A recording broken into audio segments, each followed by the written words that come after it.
Welcome back, everybody. There's nothing worse than, that little tickle you feel in your throat when you just know you're about to get sick. Well, our guest today says you can actually keep that from ever happening again. It sounds kind of hard to believe. Dr. Raymond Francis joins us live now from Fort Lauderdale, Florida. Hi there, doctor.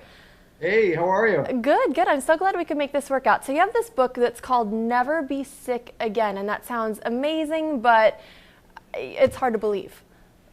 Well, it may be hard to believe because we don't experience that, but it's true. And the thing is this, here's what people need to know. The technology exists to not be sick.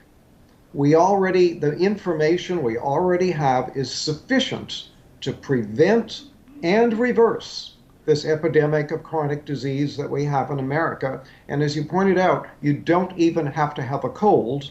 And I can tell you that I have had, in the past 26 years, I've had one cold, and I have a very good excuse for that one cold. So I'm 75 years old. I am in perfect health. I don't take any medications whatsoever. I have boundless energy. I have a clear mind. I don't have an ache or a pain in my body. I'm living proof that you can be healthy and you don't need to be sick. Now, I think I've kind of started to take it for granted that I'm going to get one cold every year, and I plan ahead for that, and I think a lot of people live like that. I can't imagine a life where you never even get a cold.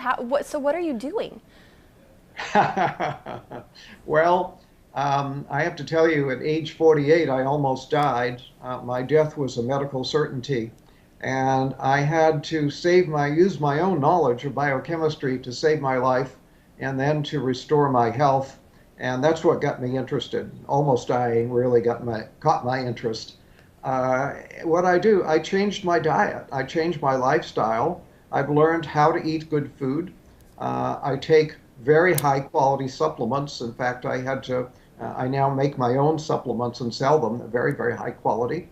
I get regular exercise.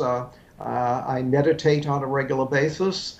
So in short, I changed my diet. I change my lifestyle, and I take very high quality supplements, and that's why I'm so healthy. So what are some changes that all of us can take? Because not everyone is able to, make their own supplements in their home. So what are some simple things that we can do right now to keep ourselves from getting sick again? Okay, well, simple things. If you want to do one thing and only one thing, get off of sugar.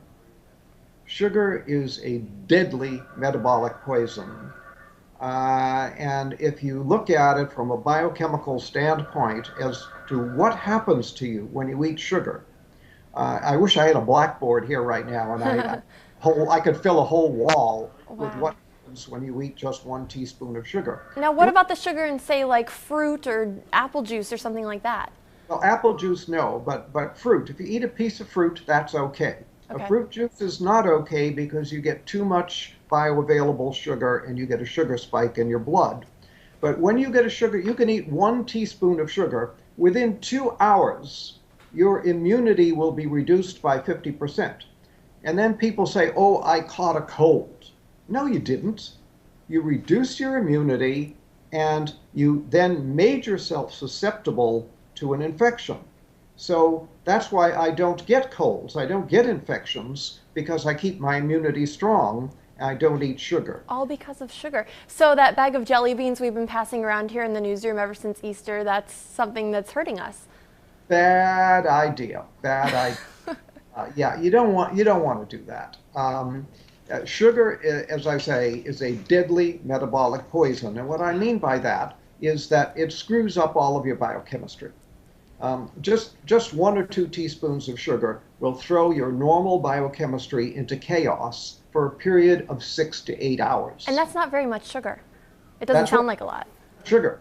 One cola drink has about 10 to 12 teaspoons. So you eat 1 to 2 teaspoons, your body is going to be in biochemical chaos for 6 to 8 hours. Now, health is when all of your biochemistry is balanced and all your chemistry is working right. When you eat sugar, you throw that balance out for 6 to 8 hours. So if you eat sugar in the morning, put some sugar in your coffee or have a breakfast cereal with a contained sugar, and then have more sugar at lunch and more sugar in the evening, guess what? Your body is going to be in biochemical chaos 24 hours a day. So And what's a good amount then to get on a daily basis? none, None. none, yeah. Uh, I'm in Sugar trouble. should be outlawed. Basically should be outlawed. We should not, and here we allow children, we don't allow children to smoke cigarettes. We don't allow children to drink alcohol, but we allow them to buy sugar and eat sugar. Sugar is far more dangerous than alcohol or cigarettes.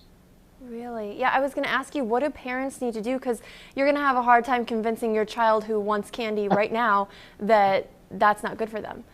Right. I understand the problem. I'm well aware of it. But you asked the question, what can people do? That's one thing anybody can do to improve their health. Sugar causes every imaginable disease. For example, Alzheimer's. Sugar is the leading cause of Alzheimer's. Sugar is a major cause of cancer, a major cause of heart disease, a major cause of diabetes. This is, it's it's a major cause of colds and flu. Sugar is a deadly metabolic poison. Get off of it. Now, let me ask you, how did you come to this understanding of sugar? Because if it's so bad, why aren't we hearing about this all over the place? A lot of, my doctors never told me not to eat sugar. Yeah, well, nobody ever told your doctor, and your doctor is not doing the research to find out.